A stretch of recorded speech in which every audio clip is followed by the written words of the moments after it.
In 2021, a financial firm called Archegos Capital Management collapsed in spectacular fashion, wiping out over $30 billion in value within days.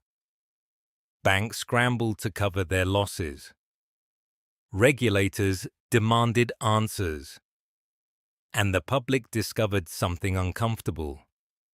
This was not a hedge fund, not a bank, not a publicly traded company. It was a family office, a private wealth management vehicle, answering to exactly one family. And until the moment it imploded, almost nobody outside Wall Street had ever heard of it. The Archegos disaster pulled back a curtain that was never meant to be opened. Behind it lay an entire parallel financial system, one designed not to generate wealth, but to hide it. Family offices are, by most estimates, the single largest pool of investable capital on Earth. They manage somewhere between $6 and $15 trillion globally, depending on whose numbers you trust. And yet, most of them operate with less regulatory oversight than a neighborhood bakery. This is not an accident. This is architecture. Today, we are going to trace the blueprint of that architecture, the legal frameworks, the corporate veils, the jurisdictional arbitrage, and the deliberate opacity that allow the wealthiest families on the planet to move, grow, and protect their fortunes entirely beyond public view. Because the most powerful money in the world is not the money you can see. It is the money that was designed from the very beginning never to be seen at all. To understand how family offices hide wealth, you first need to understand what they actually are, and more importantly, what they are not.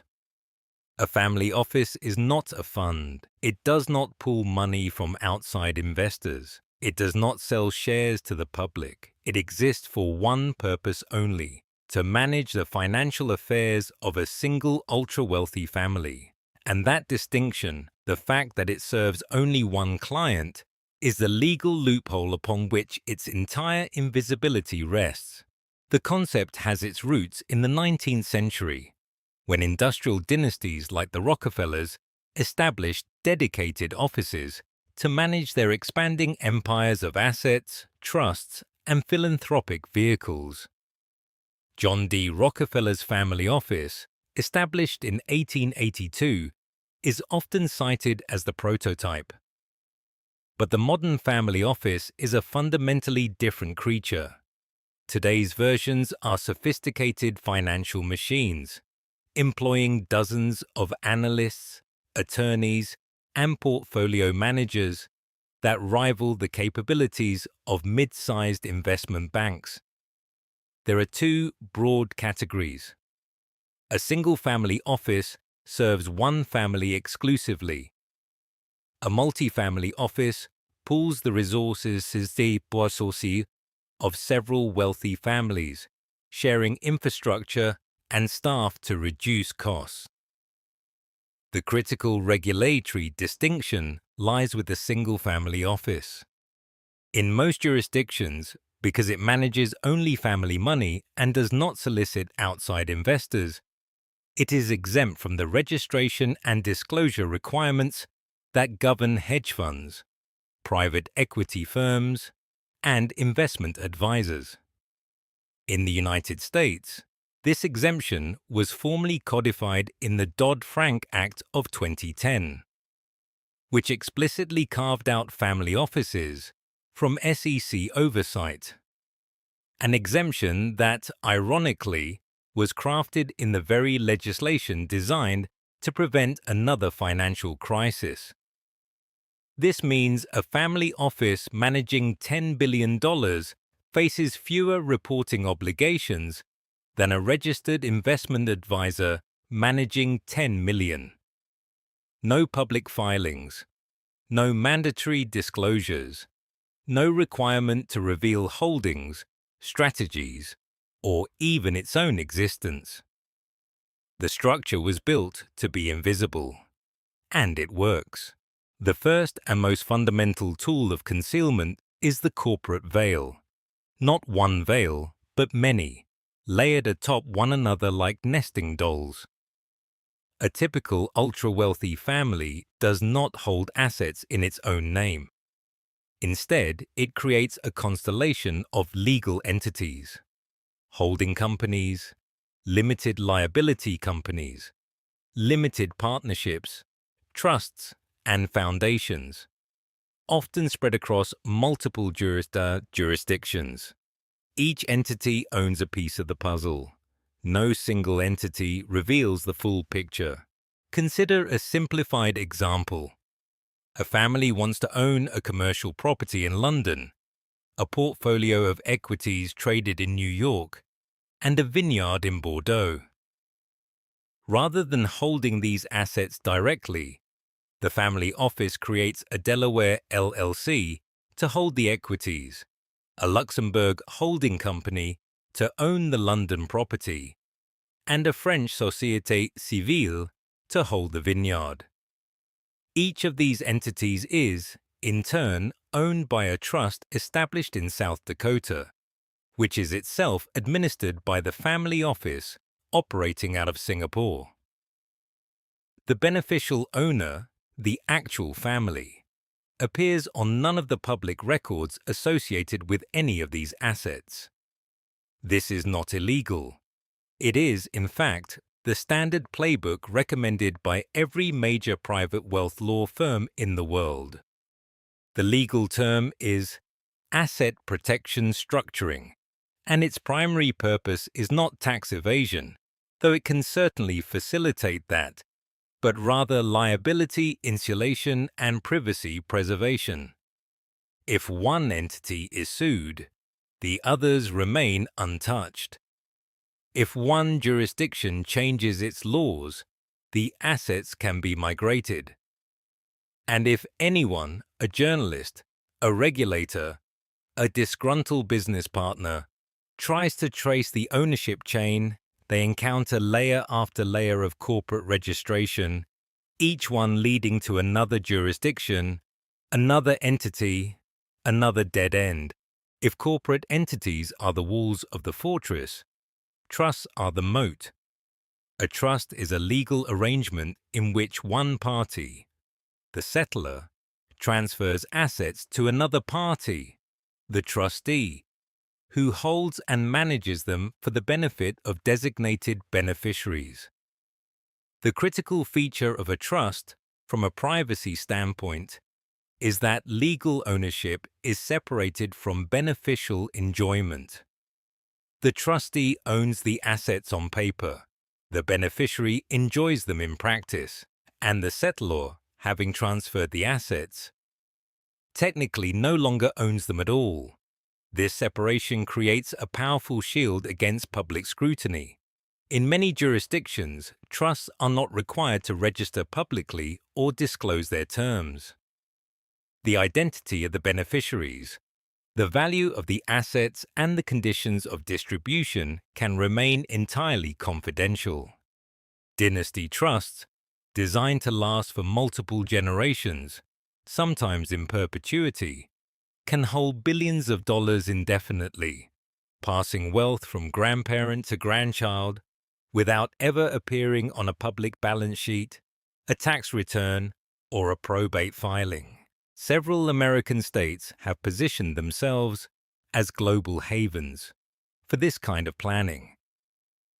South Dakota, Nevada, and Alaska have all enacted legislation eliminating the traditional rule against perpetuities, the legal principle that once prevented trusts from lasting forever. South Dakota, in particular, has become a magnet for dynastic wealth. The state imposes no state income tax on trust income, maintains among the strongest asset protection statutes in the country, and allows trusts to exist in perpetuity. As of recent estimates, South Dakota trusts hold over $700 billion in assets, a staggering figure for a state with fewer than 1 million residents. And here is the part that most people miss. These trusts are not just American. Wealthy families from Europe, Latin America, the Middle East, and Asia routinely establish trusts in American states, not because they live there or do business there, but because American trust law offers a combination of privacy, protection, and permanence that is difficult to match anywhere else in the world. The global nature of family office wealth creates an opportunity that smaller investors simply do not have: the ability to choose which country's laws apply to which assets. This practice, known as jurisdictional arbitrage, is perhaps the most sophisticated tool in the family office arsenal. It treats national legal systems not as fixed constraints, but as a menu of options, each jurisdiction offering different advantages in terms of taxation, privacy, regulation, and asset protection. The geography of this arbitrage is well established. Switzerland remains the world's largest offshore wealth center, holding an estimated $2.4 trillion in foreign private assets, largely because Swiss banking secrecy, though weakened by international pressure, still offers significant protections for structured wealth. Singapore has emerged as the dominant hub in Asia, offering tax incentives, political stability, and a legal system rooted in English common law. The Channel Islands, Jersey and Guernsey, serve as conduits for European wealth. The Cayman Islands and the British Virgin Islands remain favored for investment structures. Dubai has rapidly positioned itself as a haven for families from the Middle East and South Asia, with its zero income tax regime and newly established financial free zones. What makes jurisdictional arbitrage so effective is that it is perfectly legal. International tax treaties, bilateral agreements, and the absence of any unified global framework for wealth disclosure mean that families can structure their affairs to comply with the letter of the law in every single jurisdiction they operate in, while simultaneously ensuring that no single jurisdiction has a complete picture of their total wealth. A family might report its Swiss holdings to Swiss authorities, its Singapore holdings to Singaporean authorities, and its American trust to American authorities, but no single authority sees the whole. The wealth in aggregate remains invisible. If you are finding value in this investigation, take a moment to subscribe to Ledger Cipher. We trace the hidden structures of global finance, the systems that operate beneath the surface and shape the world above it. Subscribe now and make sure you do not miss what comes next. There is a mechanism of concealment that is so socially acceptable, so widely praised, that questioning it feels almost indecent. Philanthropy. Charitable foundations, donor-advised funds, and private philanthropic vehicles serve a dual purpose in the family office ecosystem.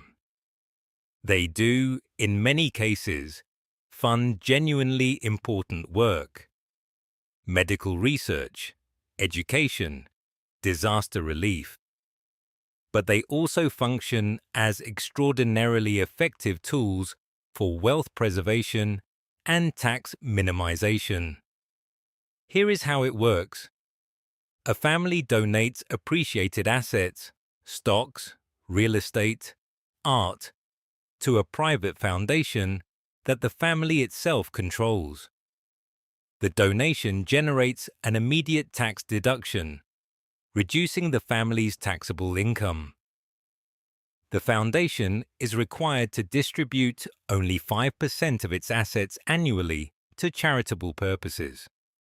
The remaining 95% can be invested, grown, and managed by the family office, often using the same strategies, the same managers, and the same infrastructure as the family's private wealth. The family members serve as the foundation's directors, drawing salaries and expenses. The foundation can make grants to organizations that the family supports for personal or strategic reasons. And because the assets have been donated, they are no longer subject to estate taxes when the founding generation passes away. Donor-advised funds take this a step further. These vehicles, administered by sponsoring organizations like Fidelity Charitable or the Silicon Valley Community Foundation, allow donors to claim an immediate tax deduction while retaining advisory privileges over how the money is eventually distributed, with no legal deadline for that distribution. Billions of dollars sit in donor-advised funds for years, sometimes decades, generating returns that benefit the sponsoring organization, while the donor continues to direct grants at their discretion. The charitable contribution exists on paper. The actual disbursement to a working charity can be deferred indefinitely. Financial assets, stocks, bonds, bank deposits are, in theory, traceable. They pass through regulated institutions that are subject to reporting requirements.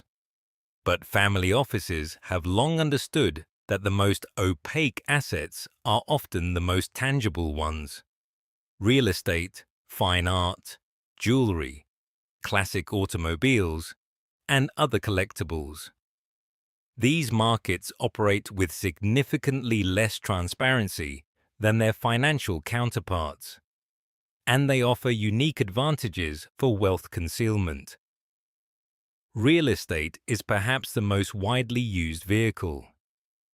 In many major cities, London, New York, Miami, Vancouver, Sydney, luxury properties are routinely purchased through shell companies, making it nearly impossible to identify the true buyer. A penthouse in Manhattan might be owned by a Delaware LLC, which is owned by a trust in the Cayman Islands, which is administered by a family office in Zurich. The property appears on public records under the name of the LLC. The family's name appears nowhere. Until recently, the United States did not even require the disclosure of beneficial owners in real estate transactions conducted through legal entities, a gap that was only partially addressed by the Corporate Transparency Act of 2021, which itself has faced legal challenges and implementation delays. The art market is even more opaque. Auction houses, private dealers, and free-port storage facilities operate with minimal regulatory oversight. A painting purchased at auction can be immediately transferred to a free port, a tax-free storage facility located in places like Geneva, Luxembourg, or Singapore, where it can sit for decades, appreciating in value without triggering any tax obligation. The buyer's identity can be shielded by an intermediary. The sale price can be kept confidential. And because there is no centralized registry of art ownership, the painting effectively disappears from public view the moment it enters the free port. It becomes wealth that is simultaneously enormously valuable and entirely invisible. The cumulative effect of these strategies, corporate layering, trust structures, jurisdictional arbitrage, philanthropic vehicles, and non-financial asset acquisition, is an information asymmetry of breathtaking scale. Regulators, tax authorities, and the public see fragments. the families see the whole. This asymmetry is not merely academic. It has real consequences. When governments try to assess wealth inequality, they are working with incomplete data. The standard measures, income tax returns, publicly traded shareholdings, Forbes' rich lists, capture only the visible portion of ultra-high net worth wealth. The invisible portion, sheltered in the structures we have described, is by definition unmeasured. Economists like Gabriel Zucman at the University of California, Berkeley, have estimated that approximately 8% of global household financial wealth, roughly $7 to $8 trillion, is held in offshore accounts and structures that are not captured by standard statistical methods. And that figure likely represents a conservative estimate, because it only accounts for financial assets. It does not include the real estate, the art, the trusts, or the family office structures that exist entirely outside the regulated financial system. The result is a paradox. The wealthiest families in the world are simultaneously the most powerful economic actors and the least visible ones.